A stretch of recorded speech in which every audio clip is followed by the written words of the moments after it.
अस्सलाम वालेकुम नाज़रीन, मैं हूं आपका मेज़बान अयाज़ वाना। प्रोग्राम है न्यूज़ नाइट।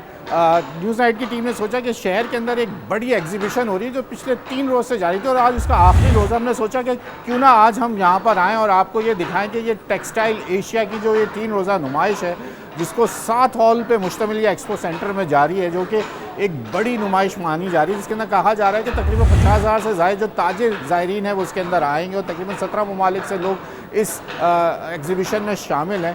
ज़रा चलते हैं जहाँ हम देख रहे हैं कि दुनिया के अंदर एक ट्रेड वॉर जारी है और अमेरिका की जानिब से जहाँ टैरिफ के जो है वो लगा दिया गया और उसके बाद इस तरह की एक्सपोज खास करके टेक्सटाइल को लेके, जो कि अमेरिका में सबसे ज़्यादा हमारा हम देखते हैं कि जो निटिंग का जो हमारा शोबा है जो टेक्सटाइल से मुंसलिक है और वो तकरीबन 5 अरब डॉलर की जो है हमारी मसनूआत जो है वो अमेरिका जाती हैं। ज़रा इस तरह की जब सेंशंस दुनिया में लग रहे होते हैं और टैरिफ की एक वॉर जारी है, उसके होते हुए जब ये इस तरह की नए एवेन्यूज़ खोलने के लिए जब पाकिस्तान में जो कि उसके लिए एक अपॉर्चुनिटी मानी जा रही है कि ये जो दुनिया में टैरिफ लग जा रहे हैं, तो उसके बाद ये तिजारती जंग जो किस तरफ जाएगी वो भी हम लोगों से बात करेंगे और जो ये मुकामी सतह पे किस तरह इंडस्ट्रियाँ चल रही हैं और जब ये ट्रेड वॉर शुरू हुई उसके बाद अब दुनिया लोगों के लिए खुल रही है या बंद हो रही है, नए एवेन्यूज़ मिलेंगे, तमाम चीज़ों पे आज बात करेंगे हम। ख़ासकर यूनिवर्सिटीज़ के स्टूडेंट्स जो नए आने वाले लोग हैं उनको भी देखेंगे, क्योंकि यहाँ पे बहुत सारी यूनिवर्सिटीज़ जो टेक्सटाइल से मुंसलिक कोर्सेज़ कराती हैं उसमें बच्चों के अंदर कितनी इस वक्त तक इसके अंदर इन्वॉल्वमेंट है और वो लोग चाहते हैं कि अपना फ्यूचर इसके अंदर बनाएं।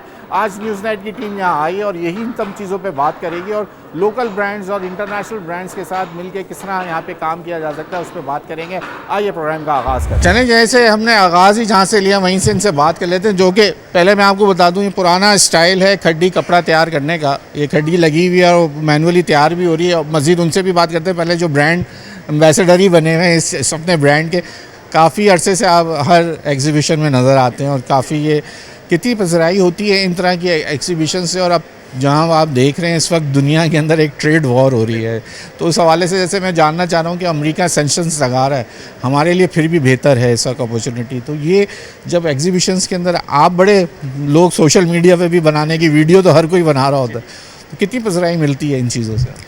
देखें, जो इस तरह के इवेंट्स होते हैं, इंटरनेशनल इवेंट्स जहाँ फॉरेनर्स का ज़्यादा इन्फ्लक्स होता है, उन लोगों की बहुत ज़्यादा यहाँ पे रुझान होता है, एक सेंटर ऑफ अट्रैक्शन बना होता है, तो हमारी कोशिश होती है कि पाकिस्तान के एक ऐसे इमेज को भी दिखाया जाए जो कि दुनिया में लोगों की नज़रों से ओझल है और छुपा हुआ है। बेसिकली आज इस प्लेटफॉर्म पे, टेक्सटाइल एशिया के प्लेटफॉर्म पे हम ट्रिब्यूट दे रहे हैं सेंट्स ऑफ सिंध को, जो सिंध के सूफ़ी थे, जो सिंध का बुज़ुर्ग था, दरवेश था।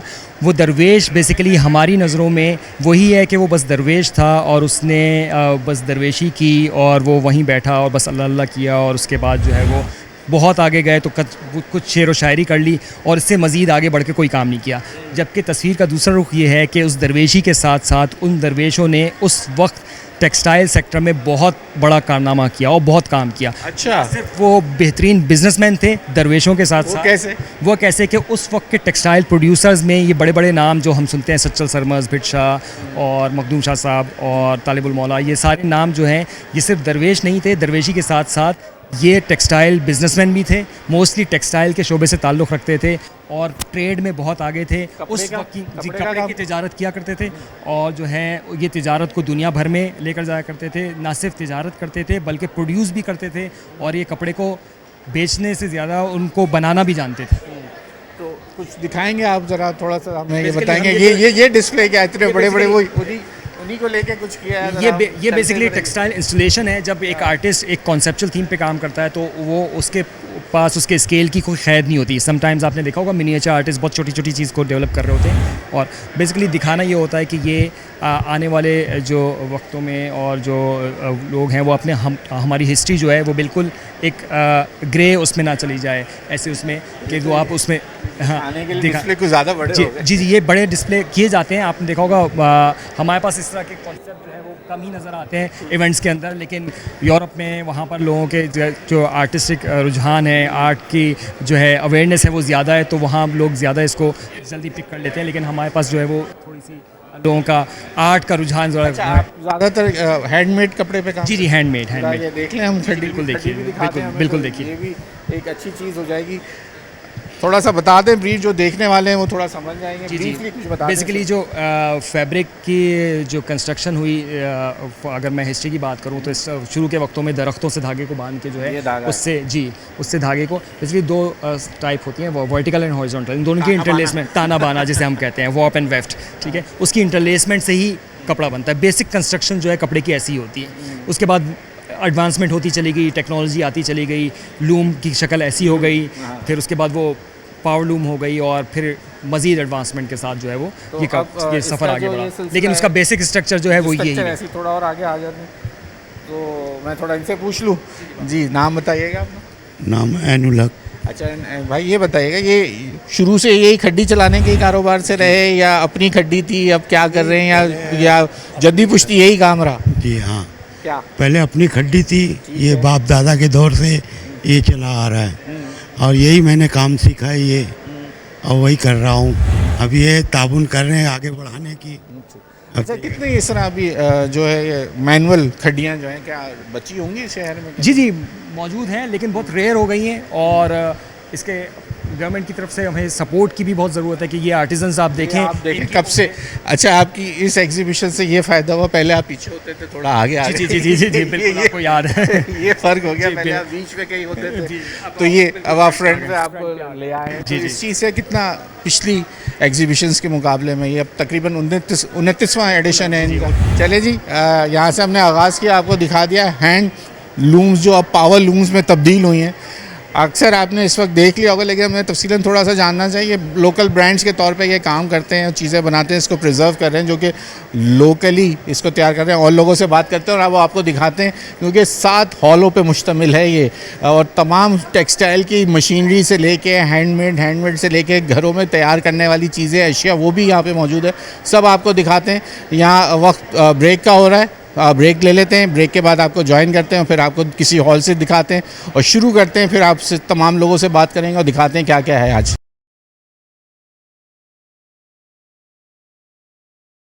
नाज़रीन, अब हमने जैसे कहा कि टेक्सटाइल एशिया के 29वां एडिशन है। मैंने कहा था जैसे अपने इंट्रो के अंदर कि हम स्टूडेंट्स के जो है यूनिवर्सिटीज़ भी जो है अपने यहाँ स्टॉल मौजूद है, ज़रा उनसे बात कर लेते हैं। अस्सलाम वालेकुम मैम, बहुत शुक्रिया आपके वक्त का।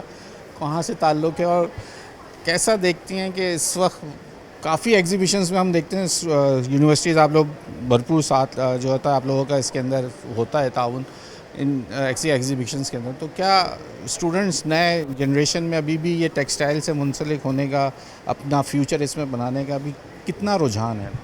अस्सलाम वालेकुम, मेरा नाम फ़रियाल एहसन है और मैं इंडस यूनिवर्सिटी से ताल्लुक़ रखती हूँ। मैं वहाँ पे एफसीटी डिपार्टमेंट में टेक्सटाइल प्रोग्राम हेड हूँ, और हम बहुत एक्साइटेड हमेशा रहते हैं इस किस्म के इवेंट्स में पार्टिसिपेट करने के लिए, बिकॉज़ ये एक ऐसा प्लेटफॉर्म होता है जहाँ पे different experts international and nationally participate कर रहे होते हैं। तो इट्स अंडर वन अम्ब्रेला, जहाँ पे स्टूडेंट्स एंड एक्सपर्ट्स जो है कोलैब कर पाते हैं, एंड इवन उनको अवेयरनेस होती है कि what's trend and what's happening, क्या इनोवेशन जो हैं वो एग्जीक्यूट हो रही हैं वर्ल्ड वाइड। सो ये तो डेफिनेटली प्लेटफॉर्म होना ही चाहिए, एंड बहुत सारी universities apart from my university सब ने पार्टिसिपेट यहाँ पे करना चाहिए। अच्छा, तो मेरा सवाल ये था कि इस वक्त जहाँ लोग आईटी की तरफ रुझान बढ़ता चला जा रहा है बच्चों का, तो अभी भी लोग चाहते हैं कि टेक्सटाइल की तरफ अपना फ्यूचर बनाएं और इस तरफ आते हैं, या फैशन डिज़ाइनिंग की तरफ आएँ, टेक्सटाइल को अपना वो पढ़ने के लिए तरफ आ रहे हैं? कितना आप लोगों की तरफ रुझान है? मैं ये चाह रहा था कि यंगस्टर्स में कितना इस वक्त रुझान है? Textile itself is a very strong field, textile fashion, क्योंकि कहते हैं कि कपड़ा हम ही बनाना सिखाते हैं। अगर कपड़ा वो बनाना नहीं सिखाएंगे तो ये जो एआई है या व्हाटएवर फील्ड जिसमें, तो वो कपड़ा पहनेंगे क्या? ठीक है, और बिल्कुल हमारे पास बहुत ज़्यादा रुझान है, और इंडस यूनिवर्सिटी में माशाल्लाह बहुत सारे ऐसे एलुमनाइज हैं हमारे जो डिफरेंट इंडस्ट्रीज़ में काम करें, जैसे खादी, अलकरम, गुल अहमद, यहाँ in design house, even lot of different boutiques वहाँ, जैसे Tina Durrani, renowned different brands के साथ भी इंटरलिंक्ड है। एंड आई एम श्योर अभी भी ऐसे स्टूडेंट्स करेंटली जैसे मेरे पास थीसिस में हैं जो कि ऑलरेडी इंटर्नशिप भी कर रहे हैं ऐसे रिनाउंड ब्रांड्स के साथ, और रुझान डेफिनेटली कभी भी ख़त्म नहीं हो सकता, क्योंकि कपड़ा पहनना हम कभी छोड़ नहीं सकते और वो हम ही सिखाते हैं। कपड़ा पहनना या फैशन करना ही छोड़ सकते, दोनों चीज़ों का ताल्लुक हमारी फील्ड से है, और ये ता ज़िंदगी रहेगा।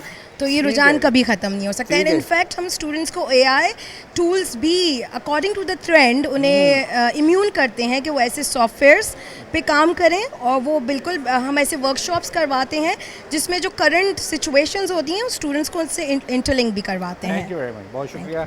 चले जी, ये जो यूनिवर्सिटीज़ हैं उनका भी सामने आपके आ गया बात कि किस तरीके से ये लोग जो है इस वक्त लोगों का बच्चों में रुझान है, जहाँ लोग आईटी की तरफ जाते हैं, लेकिन अभी भी इनका कहना है कि बच्चे चाहते हैं, क्योंकि कपड़ा पहनना छोड़ना नहीं है और ये चलते रहना है, और उसका दुनिया में डिमांड बढ़ती जा रही है। क्योंकि आबादी बढ़ती जा रही है, तो आबादी बढ़ रही है तो डिमांड भी बढ़ रही है, तो ये कभी ख़त्म ना होने वाली फील्ड है जो कि चलती रहेगी। उन पर नीच होता रहता है, लेकिन काम तो चलता रहना। आइए और लोगों से बात करें। अच्छा, ज़रा जो लोग विज़िटर्स हैं, हमने कहा ज़रा उनसे बात करते हैं। सर अस्सलाम वालेकुम, ज़रा मुझे ये बताइएगा, आप आए हैं, आखिरी दिन है आज इसका, किस इसी शोबे से मुंसलिक हैं, टेक्सटाइल्स? अच्छा, ज़रा बताएं कैसी लगी आपको? बहुत अच्छी लगी, बहुत अच्छी ऑर्गेनाइज, और काफ़ी लोग आए हैं, बहुत बाहर से लोग आए हैं, चाइनीज़ स्पेशली बहुत ज़्यादा हैं, लोकल भी बहुत ज़्यादा हैं कंपनियों में। तो काफ़ी बड़ी रेंज है, अगर कोई ढूंढना चाहे उसमें मालूम करना चाहे इसमें तो अच्छी उसकी तकरीबन मैं देख रहा हूँ मशीनरी है, चीज़ें हैं, यानी बेसिक चीज़ें रेडीमेड है, सब है। बेसिक चीज़ें सारी हैं, बेसिक चीज़ों से लेकर उसमें।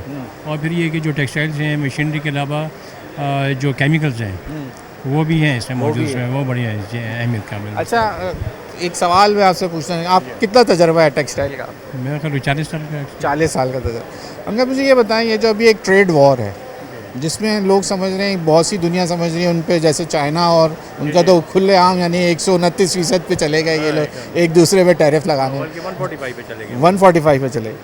तो अब हमें जो है 29% पे हम पे लगा हुआ है, तो ये हमारे लिए अपॉर्चुनिटी है या लोग समझ रहे हैं कि हमारे लिए नुकसान है? नहीं, टेक्सटाइल को अपॉर्चुनिटी तो नहीं है, नहीं है। अगर आप देखें ना इंडिया में, उस पर 26% लगा हुआ है, तो इतना ज़्यादा फर्क तो नहीं, 3% बहुत फ़र्क हो जाता है उसमें।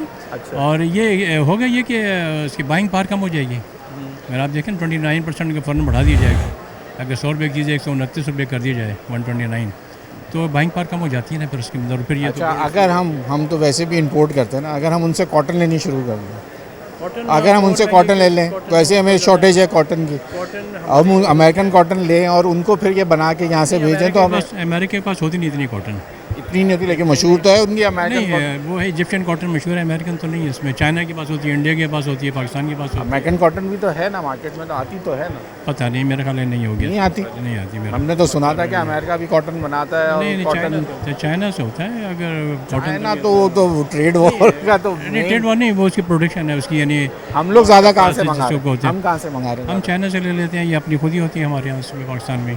पाकिस्तान की इतनी तो वैसे शॉर्टेज ऑफ बेल्स है ना। नहीं, तो शॉर्टेज नहीं है, कभी क्रॉप अच्छी हो जाती है और कभी ठीक नहीं रहती उसमें, वो अलग सी बात है, लेकिन होती अच्छी है इसमें, अच्छी खासी क्वांटिटी में होती है। तो आप समझते हैं कि ये हमारी अपॉर्चुनिटी नहीं है कि दुनिया में जब बहुत ज़्यादा जहाँ टैरिफ लग गए, और हमारे जो रीजनल में तो फिर भी हमारे भी तो टैरिफ तो हम पे भी लगा है ना इसमें। दुनिया जो लड़ रही है फिर उस पर लगा रही है, टैरिफ लगा रही है उसमें, तो कोई तो रीज़न होगी ना इसमें, कोई पसंद तो नहीं कर रहा कोई इसको। वो तो वाइस वर्सा करना चाह रहे हैं ना लोग कि तुम लगा रहे हो तो हम भी लगाएं। यहाँ क्या करेंगे, आप क्या लगाएंगे? तो चाइना क्या लगाएंगे? हम क्या लगाएंगे, हम क्या लगाएंगे उसमें ना? ये तो बड़ी इकोनॉमी के लोग लड़ सकते हैं, हम कहाँ लड़ सकते हैं? हम तो असल में कोई फिनिश, या तो ऐसा हो ना कि आप उनसे जो लेंगे फिर उसी को ऐड कर वैल्यू एडिट करके भेज देंगे तो और महंगी हो जाएगी सर। ये नहीं, तो उसके ऊपर वो ये मेरा जो सवाल था वो इसलिए था कि अमेरिकन कॉटन अगर हम ले लें, तो वो ये कहते हैं ना कि जो चीज़ अगर हमारी बाय प्रोडक्ट हो, प्रोडक्ट से आप बाय प्रोडक्ट बना लें, तो फिर हम उसके ऊपर वो कर देंगे। नहीं, मेरा ख्याल है अमेरिका से तो आप नहीं ले सकते, उसके पास शायद होती भी नहीं है कॉटन अमेरिका के पास।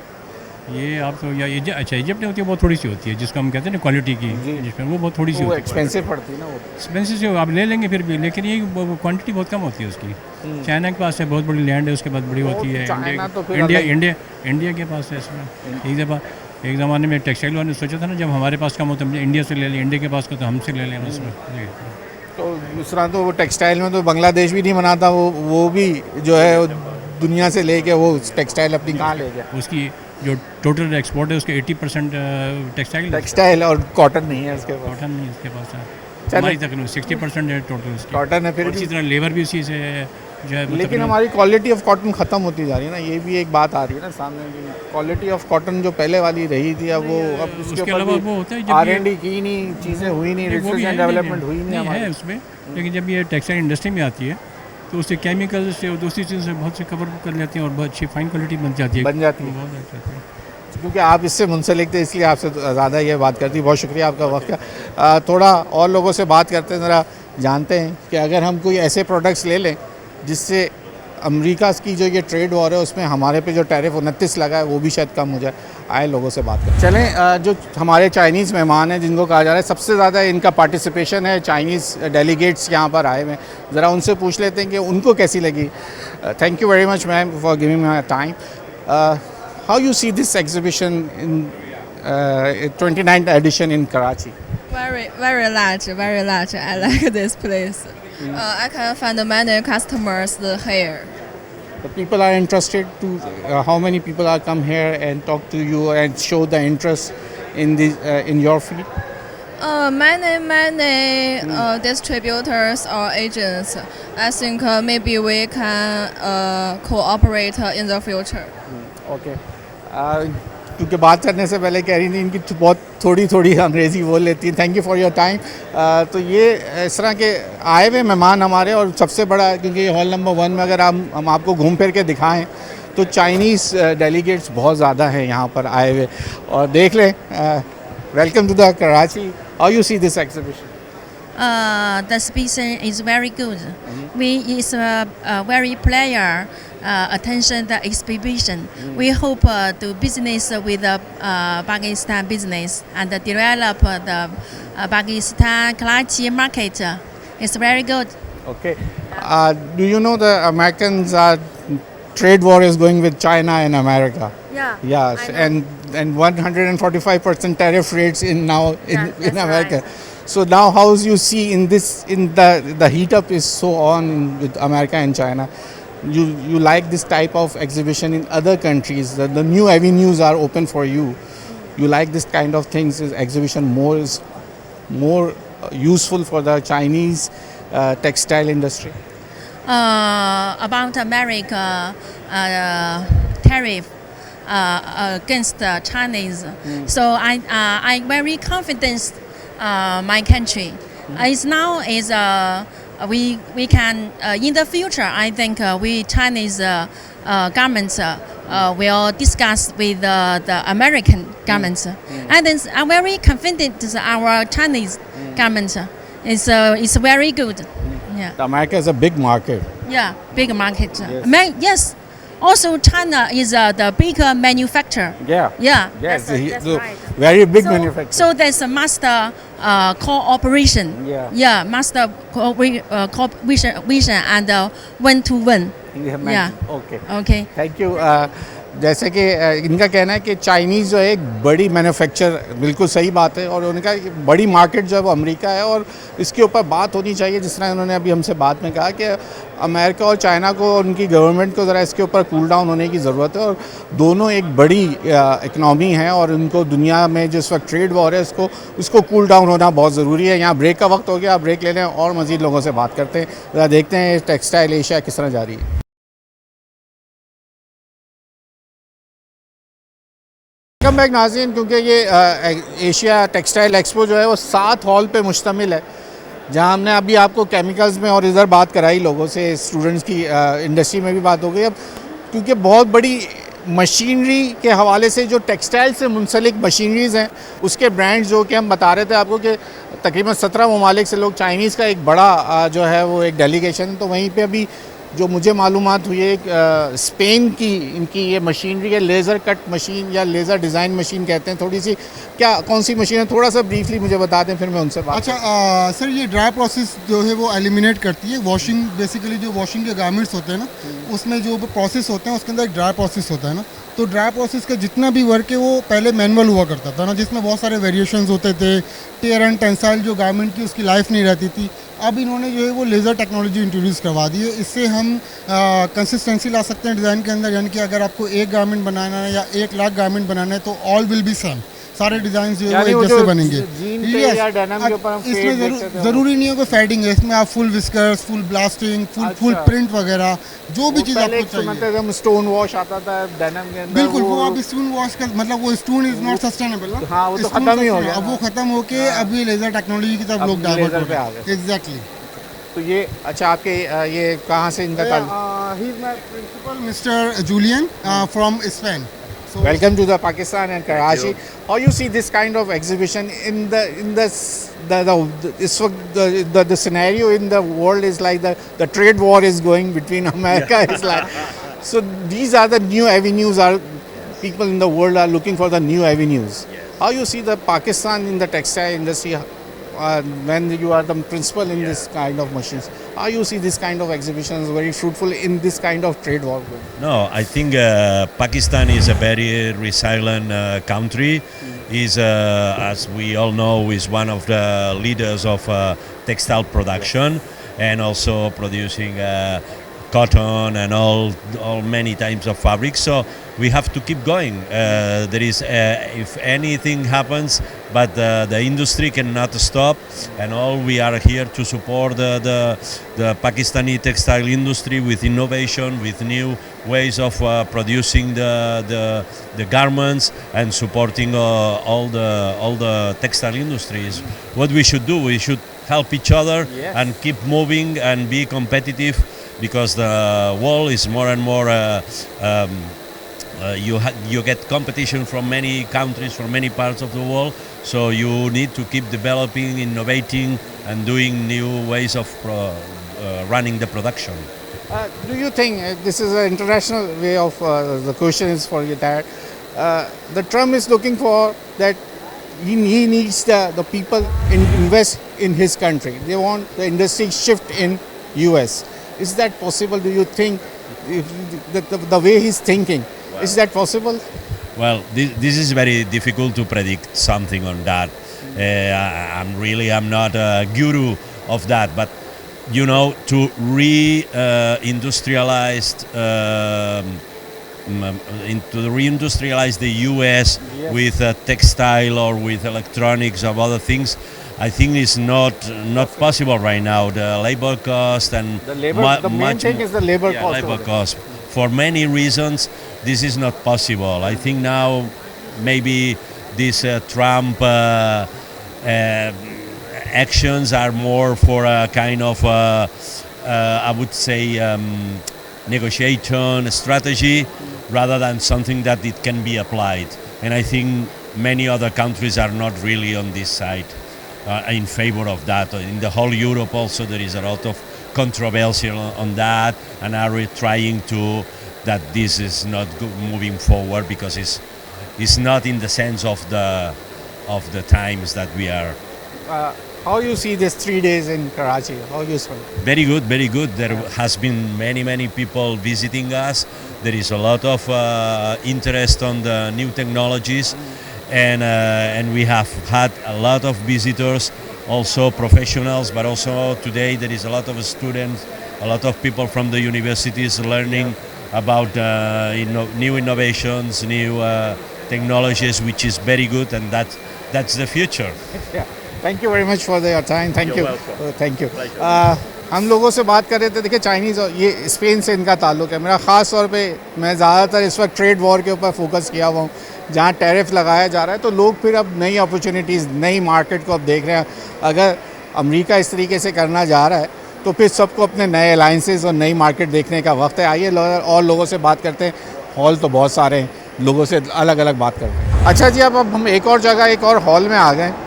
अब आपको एक चीज़ दिखानी थी कि हमारे यहाँ सोलर का रुझान बहुत ज़्यादा हो चुका है। इंडस्ट्रियल उसके ऊपर भी बात करें, या बड़े बड़े जो सोलर पार्क्स बनने जा रहे हैं, जो कि पाकिस्तान के अंदर जहाँ सोलर पे हम कन्वर्ट होने जा रहे हैं, तो हमने एक चीज़ देखी जो आप वीडियो में हम देख रहे हैं कि एक रोबोटिक इसको बना दिया गया है। सोलर को, पैनल्स को साफ़ करने की मशीन है। ज़रा इन्होंने क्या बर वक्त जो है ये इस वक्त इसके ऊपर सोच के ये लिया है। अस्सलाम वालेकुम जी, बहुत शुक्रिया आपका वक्त देने का।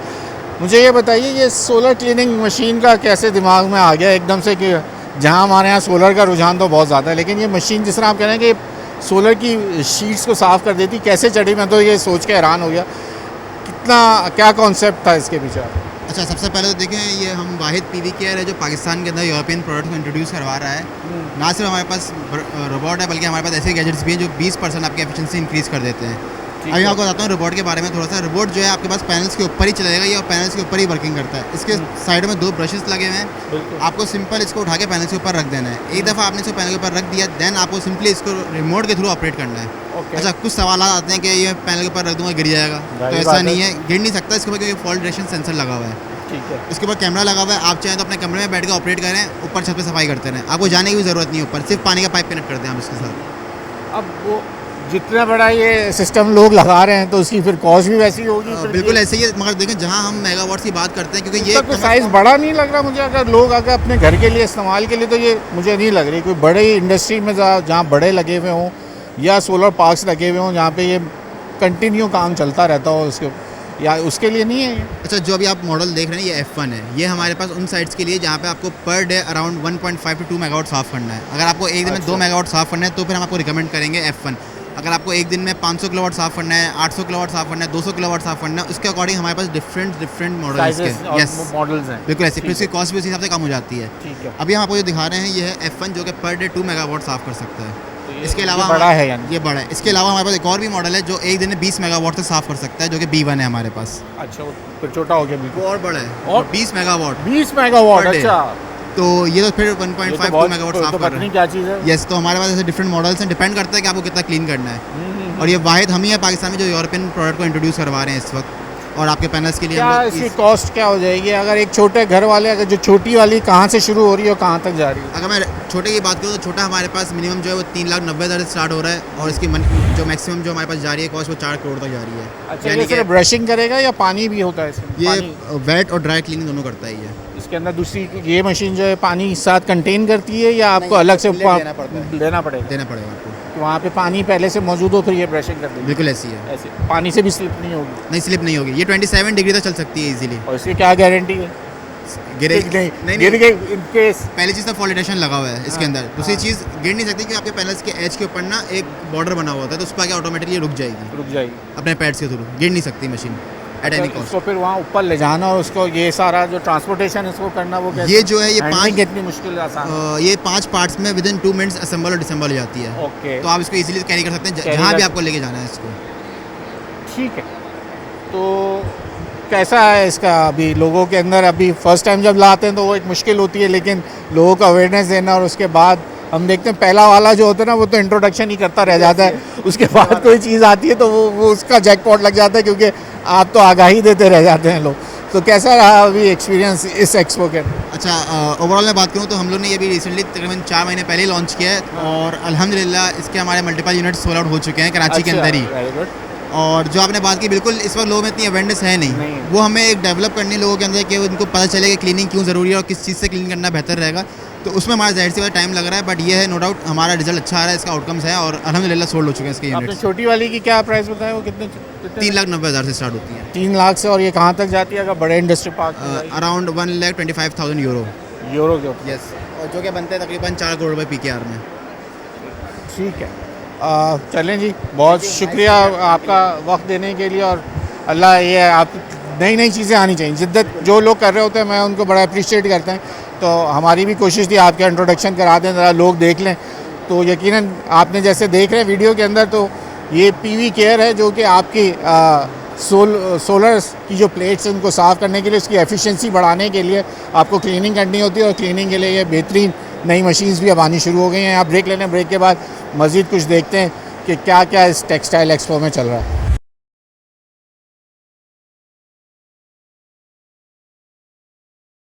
वेलकम बैक नाज़रीन। हम आपसे कहा था कि ये एक्सपो में, क्योंकि ये 4 रोज़ा आखिरी दिन है, जो इसी शोबे से मुंसलिक हैं टेक्सटाइल से, ज़रा उनसे पूछते हैं कि उनके लिए कितनी आगाही मिलती है इस तरह के जब एक्सपोज होती हैं। सर, आप इसी शोबे से मुंसलिक, कैसी लगी ये आज की एक्सपो के अंदर? मशीनरी मेरे ख्याल से ज़्यादा नज़र आ रही है इसके अंदर, कैसी थी?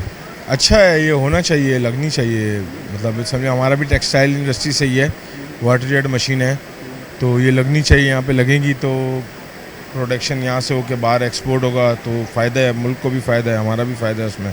तो आप लोग मशीनें बनाते हैं या आप लोग मशीनें बनाते हैं? मशीन के सिलसिले हम देखने आए हुए हैं। अभी मशीन जो है ना न्यू मॉडल की आई हुई है, हाई स्पीड मशीन आई हुई है।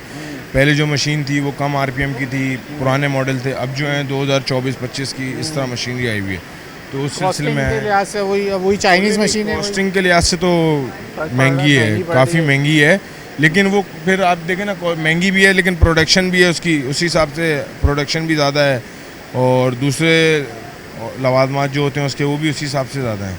अभी हमारा टेक्सटाइल कैसा चल रहा है? अभी क्या कुछ गुज़िश्ता दिनों में बहुत ज़्यादा लोग परेशान थे टेक्सटाइल वाले। टेक्सटाइल अभी भी थोड़ा बहुत है परेशानी, असल में जो हमारे बिजली के रेट, गैस के रेट ये बहुत ज़्यादा हैं।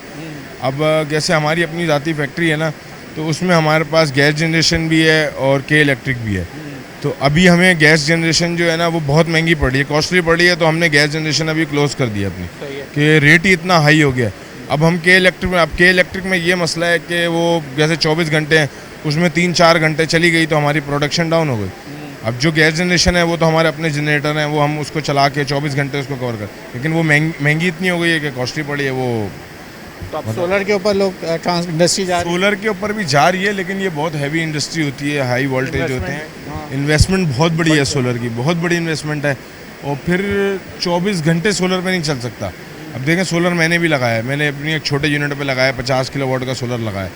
अब उसमें मुझे डेली के 250 यूनिट तकरीबन मिल जाते हैं, 270 के गर्मी के हिसाब से ना, सर्दियाँ थी तो कम थे, लेकिन वो आप थोड़ी बहुत मतलब समझे ना, आप 8 घंटे की कवर कर सकते हैं, लेकिन आप 24 घंटे की तो नहीं चला सकते, क्योंकि आप उसमें नेट मीटरिंग नहीं करा सकते ना, आपका लोड इतना होगा, आप कितनी नेट मीटरिंग, पीएमटी वहाँ पे 250-500 की होगी, और एक छोटी इंडस्ट्री भी है ना, तो उस पर 500-700 किलोवाट, 1000 किलोवाट की तो कोई वैल्यू ही नहीं। 8 घंटे ही चला सकते हैं मेरे ख्याल से इंडस्ट्री। अब नेट मीटरिंग पे तो आप वो वैसे ही मना कर, मीटरिंग में इंडस्ट्री मेरा ही नहीं, अब तो कह रहे पीएमटी खा रही है। हाँ, वो नेट मीटरिंग किसी ने भी नहीं करा, इंडस्ट्री वाले कोई भी नहीं करा सकता, क्योंकि वो एक लिमिट होती है ना उनकी कि कैसे 100 किलोवाट की पीएमटी है तो आपने 70 कराना है या 80 किलोवाट लगाना है, अपने इस्तेमाल के ही लगा, अपने इस्तेमाल। कैसा फ्यूचर देख रहे हैं अब जब ट्रेड वॉर जारी है इस वक्त दुनिया में? ट्रम्प जो है बिल्कुल ऐसा बेलगाम जो है ना भैंसा बना हुआ है, बस अल्लाह पाक रहम सर्वाइव कर जाएगी हमारी टेक्सटाइल इसमें? देखें, कुछ कह नहीं सकते, कुछ मुझे तो देखें इतना आइडिया नहीं है, लेकिन शायद कर भी जाए।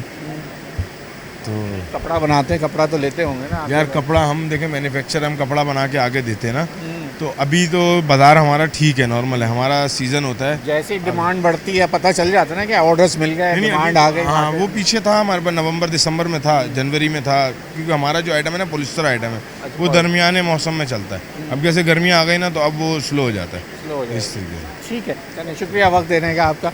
और लोगों से बात कर लेते हैं, पब्लिक आएगा, पब्लिक ओपिनियन लेना भी ज़रूरी है। हम ज़रा इस तरह की एक्सपो से, अस्सलाम वालेकुम सर, आप आए हुए, घूमे फिरे, आपने देखी?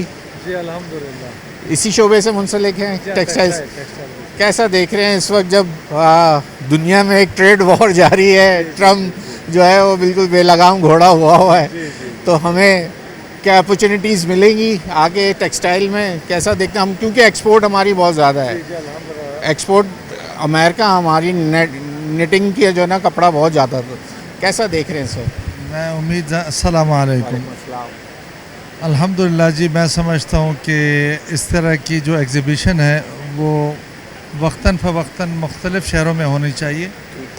इससे ये है कि हमारे जो मैन्युफैक्चरर हैं उनका भी कॉन्फिडेंस बढ़ता है और लोगों को अवेयरनेस होती है कि हमारे मुल्क में क्या कुछ बन रहा है, और अल्लाह की ज़ात से उम्मीद है कि एक्सपोर्ट मज़ीद बढ़ेंगी इंशाल्लाह। जिस तरह अब बिजली की पाकिस्तान के अंदर रेट कम हुए हैं इलेक्ट्रिसिटी के, तो अल्लाह की ज़ात से उम्मीद है कि पाकिस्तान से एक्सपोर्ट बढ़ेंगी, इंडस्ट्री को फ़ायदा होगा, इंडस्ट्री को फ़ायदा होगा, उम्मीद है। और जो टैरिफ भी हम पे थोड़ा सा दुनिया के मुकाबले में थोड़ा, ये तो एक वार है चाइना और यूएस की चल रही है, लेकिन फ़ायदा पाकिस्तान को हासिल होगा इंशाल्लाह, होगा, और उठा भी सकते हैं, उठा सकते हैं जी, उठा सकते हैं जी हाँ, उठा सकते हैं इंशाल्लाह। तो बिजली के रेट भी थोड़े कम्पिटिटिव आ रहे हैं जी, उससे इंशाल्लाह बेहतरी होगी।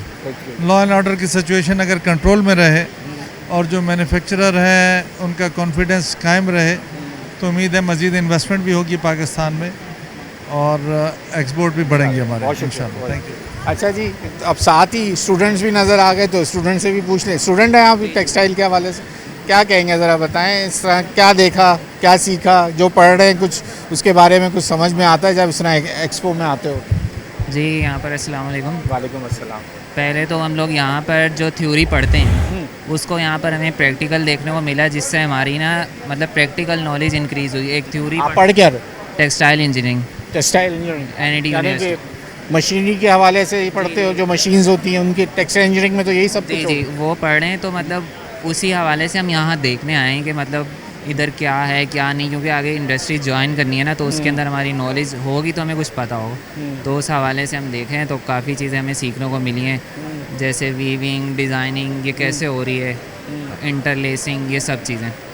अच्छा, तो वो आप समझते हो कि आपका फ्यूचर इस टेक्सटाइल में इंजीनियरिंग में आने के बाद इसका फ्यूचर अच्छा है और मज़ीद आपको इसमें अपना फ्यूचर बनाने में जो है वो कोई डर नहीं है, क्योंकि लोग आईटी को ज़्यादा पसंद कर रहे हैं आजकल, आईटी का दौर कहा जाता है, तो टेक्सटाइल इंजीनियरिंग क्यों सिलेक्ट किया जब आपने? आईटी अपनी जगह पर है, लेकिन टेक्सटाइल इंडस्ट्री जो है पाकिस्तान की सबसे बड़ी इंडस्ट्री है। अब सबसे ज़्यादा जो है इसके अंदर भी मतलब इनोवेशन हो रही है। ज़रूरी नहीं है कि हर कोई आईटी में जाएगा तो वो आगे जाएगा, मतलब आपका जिसमें इंटरेस्ट है उसमें चले जाएं। तो मुझे जैसे खबरों में सुनते होगे ना, हमारी तो टेक्सटाइल, हमारी इंडस्ट्री तबाह हो गई, बिजली नहीं है, गैस नहीं है, तो वो जो बच्चे इसमें नए जनरेशन आ रही होती है वो थोड़ी सी डीमोटिवेट होती है ना कि यार हमारे मुल्क में तो कोई, अक्सर लोगों से पूछोगे यार कोई फ्यूचर ही नहीं नज़र आ रहा है, इंडस्ट्री तबाह हो रही है, आए दिन बड़े फैक्ट्री चलाने वाले जो आपके चाहे KCCI वाले, कराची चैम्बर हो, फेडरेशन हाउस हो, वो यही आके बोल रहे होते हैं कि भाई क्या सिलसिला है, ये तो अब तबाह कर दिया हमें, हमारे पास हम कॉम्पिटिटिव हमारा प्राइस ही नहीं रहा टेक्सटाइल का। कैसे तुम? जी ये आपकी बात बिल्कुल बजा है। जैसे इसके अंदर काफ़ी टफ कंपटीशन, जैसे गवर्नमेंट जो है बिजली के बिल इंक्रीज़ कर देती है, तो उससे जो प्रेशर तो आता है जिसकी वजह से अप एंड डाउन की वजह से इंडस्ट्री में ना एक प्रॉपर फ्लो नहीं बन पा रहा, तो थोड़ा ऊपर ऊंच नीच है, लेकिन टेक्सटाइल सेक्टर ग्रो कर रहा है, ये नहीं कि पीछे जा रहे हैं। पाकिस्तान में इसकी अच्छी डिमांड है, बाहर एक्सपोर्ट करते हैं और इंपोर्ट भी अच्छी है, तो इस हवाले से तो टेक्सटाइल मुझे नहीं लगता कि नीचे जाएगा, ये ग्रो करेगा। Thank you. देख लीजिए, हम स्टूडेंट से बात करने का मेरा मकसद ये था कि अभी भी बच्चे, काफ़ी सारे बच्चे थे ये जो ये देख रहे थे इस इंडस्ट्री के हवाले से इंजीनियरिंग पढ़ रहे हैं, NIT के बच्चे हैं। अब वो मैं इसलिए ये बात पूछी उनसे कि हमारे यहाँ जो लीडरान, जो बिज़नेस लीडरान है ना, वो कहते हैं कि हम तबाह हो गए, हम बर्बाद हो गए, हमारी वो नहीं चल रही, कॉम्पिटिटिव प्राइस नहीं, तो ऐसे बच्चे डीमोटिवेट ना हो जाएं। मैं इसलिए इन लोगों से बात करी, लेकिन उनका कहना है कि हमारी टेक्सटाइल इंडस्ट्री ग्रो कर रही है इतने मुश्किल हालात की वजह से भी, तो हमें इस वक्त ज़रूरत है कि हुकूमत हमारी जिस तरह टैरिफ दुनिया में टैरिफ लगा, और बिजली का जो टैरिफ है, हमारा जो रेट है हमारा बिजली का, वो कम हो रहा है और यकीनन इससे इंडस्ट्री को फ़ायदा होना है।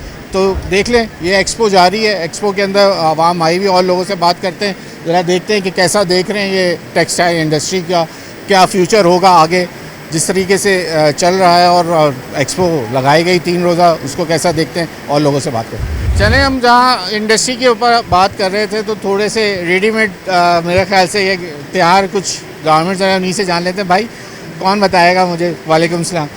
क्या ब्रांड है, खुद बना रहे हो कुछ जिम विम के वेयर लग रहा है मुझे तो देखने से वीडियो। जिम वेयर मैन्युफैक्चर करते हैं। अच्छा। ई-कॉमर्स में हम सेल करते हैं, fork.com से हमारी। अच्छा, सब ई-कॉमर्स में करते हैं? सब ई-कॉमर्स पे करते हैं। कोई शॉप नहीं, कोई कुछ नहीं, ऑनलाइन? कोई शॉप नहीं, फिजिकल कोई, हम ऑनलाइन सेल करते हैं। ऑनलाइन चल रहा है। फैब्रिक ये देखें तो वहाँ पर लेडीज़ के आर्टिकल्स हैं, लेगिंग्स वगैरह। बड़े बड़े ब्रांड्स को चैनल्स करने के लिए आ गए हो? हाँ इंशाल्लाह। सस्ता बेच रहे हो? सस्ता बेच रहे हैं। सस्ता दे रहे हो? 1500 से हमारी प्राइसेस स्टार्ट होती है, अंडर 2000 हमारे सारे आर्टिकल्स आपको मिलेंगे। अंडर 2000। तो ये बताइए, तो मैन्युफैक्चरिंग टोटली लोकल है? Totally local. फैब्रिक भी लोकल है? फैब्रिक हम बाय करते हैं, फिर डिपेंड करता है, या तो इंपोर्ट करवा देते हैं या यहाँ की मार्केट से हम बाय करते हैं। डिफरेंट जगह से खुद बनवा रहे हो या यूनिट अपना? एक यूनिट अपना है। अपना यूनिट डाला हुआ है। सही चल रहा है काम? अल्हम्दुलिल्लाह। आप समझते हो कि फ्यूचर है? ग्रोइंग इंडस्ट्री है इंशाल्लाह। हम पाकिस्तान में आपकी ग्रोइंग इंडस्ट्री? नहीं अच्छा, फिटनेस है ग्रोइंग इंडस्ट्री। मैं खुद भी एक फिटनेस वाला हूँ, और मेरे पास ये आप देख सकते हैं, अभी तो एड उसकी नहीं चल रही। मिस्टर एशिया जो मेरे ब्रांड एम्बेसडर हैं, जिन्होंने मिस्टर एशिया में कम्पीट किया है अभी रिसेंटली, करा दोगे इंशाल्लाह, क्यों नहीं। हम प्लान्स भी देते हैं, अगर आप 5000 से प्लस की शॉपिंग करते हैं तो हम आपको एक ई बुक देते हैं जिसमें आपके पास एक्सरसाइज की भी पूरी प्लानिंग होती है और न्यूट्रिशन वो प्लान भी होता है। अच्छा, सब काम एक वन विंडो थ्रू शुरू कर दिया। चलो, ई कॉमर्स में तो हम ढूंढ रहे होते हैं लोग के, नए हमें लोग मिले जो नए एंटरप्रेन्योर्स होते हैं, उनको हम चाहते हैं कि प्रमोट करें। कैसी लगी है ये इस एक्सपो में आने का अवेयरनेस? कैसे लोगों के अंदर एक्सपीरियंस लिया हमने इस एक्सपो से, न्यू लोगों से हम मिले, नए पीपल्स, लाइक काफ़ी चीज़ें सीखने को मिली कि हम सेल्स किस तरह करें या दूसरी पार्टीज से हम बात किस तरह करें या अपनी फैब्रिक को किस तरह शो करें, अपने प्रोडक्ट्स को किस तरह शो करें। तो इस तरह की चीज़ें सीखने को हमें बहुत मिली है। चलें, शुक्रिया आपका वक्त देने के लिए। क्योंकि नए एंटरप्रेन्योर्स होते हैं तो हमारी कोशिश होती है अपने प्लेटफॉर्म से हम इनको भी थोड़ी प्रमोशन मिल जाए। तो ये ओवरऑल आज का जो हमारा आज न्यूज़ नाइट की टीम ने सोचा था, जो कराची में इतनी बड़ी एक्सपो जारी थी 3 रोज़ा, आज आखिरी रोज़ था, तो हमने भी सोचा आज चक्कर लगा के ज़रा देखें कि एशिया की 29वां ये एडिशन कराची के अंदर जारी था। तकरीबन 50,000 से ज़ायद जो है वो इस वक्त ताज़े ज़ायरीन का हमने सोचा बताया जा रहा है कि उन्होंने फुटफॉल था यहाँ का, और 17 ममालिक के लोगों ने इसमें शमूलियत इख्तियार की। जो हमने आपको काफ़ी लोगों से हमने आज जो बाहर से लोग आए थे उनसे बात करने की कोशिश की, और अब हम ये देख रहे थे कि लोगों से ये जानना चाहते थे टेक्सटाइल हमारा जहाँ हमें 29% का जो टैरिफ लगा ट्रम्प की जानिब से, यूएस नई गवर्नमेंट की जानिब से, तो क्या हमारे लिए नई अपॉर्चुनिटी बनती है या नहीं बनती, उसके ऊपर भी हमने बात करी। फ़ैसला आप लोग कर लीजिए कि इस वक्त हमारे साथ टेक्सटाइल इंडस्ट्री किस तरह ग्रो करेगी और किस तरह चलेगी, जहां हम देख रहे हैं कि बिजली की कीमतों के ऊपर भी हुकूमत का एक बड़ा इक़दाम है और वो सस्ता करने की कोशिश कर रही है ताकि इंडस्ट्री को फ़ायदा हो और हमारा इकनॉमी का पहिया चल सके। न्यूज़ नाइट की टीम से अयाज़ राना को इजाज़त दीजिए। अल्लाह हाफ़िज़।